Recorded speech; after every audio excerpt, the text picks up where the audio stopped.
పశ్చిమ గోదావరి జిల్లా ఆకివీడులో దళితులు ఆందోళనకు దిగారు. డిప్యూటీ స్పీకర్ రఘురామకృష్ణరాజు ఆగడాలకు వ్యతిరేకంగా పాస్టర్ ఇస్మాయిల్ సెల్ టవర్ ఎక్కి నిరసన తెలిపారు. దళితుల ఇళ్లను, ప్రార్థనా మందిరాలను అక్రమంగా కూల్చివేస్తున్నారని ఆగ్రహం వ్యక్తం చేశారు.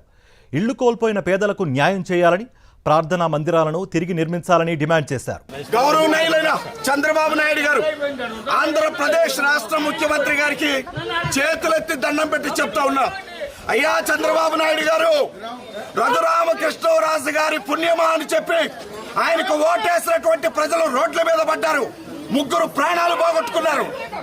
వారి పక్షాన పోరాడుతున్నటువంటి నాయకుడు వాళ్ళ సెల్ టవర్ మీద కూర్చొని ఎవరైనా ఇక్కడికి వస్తే ఆ దళిత ప్రజలకు న్యాయం జరగకుండా, ఆ దళిత ప్రజలకు న్యాయం చేయకుండా ఎవరైనా నా దగ్గరకు వస్తే నేల మీద దూకి చచ్చిపోతానంటున్నాడు ఆ మనిషి. ముఖ్యమంత్రి చంద్రబాబు నాయుడు గారికి చేతులెత్తి దండం పెట్టి అడుగుతా ఉన్నాం, దయచేసి ఉండి ప్రాంతంలో రఘురామకృష్ణరాజు గారి అధికార దాహానికి బలైనటువంటి పేదలకు న్యాయం చేస్తాననే అధికారులను ఇక్కడికి పంపించండి.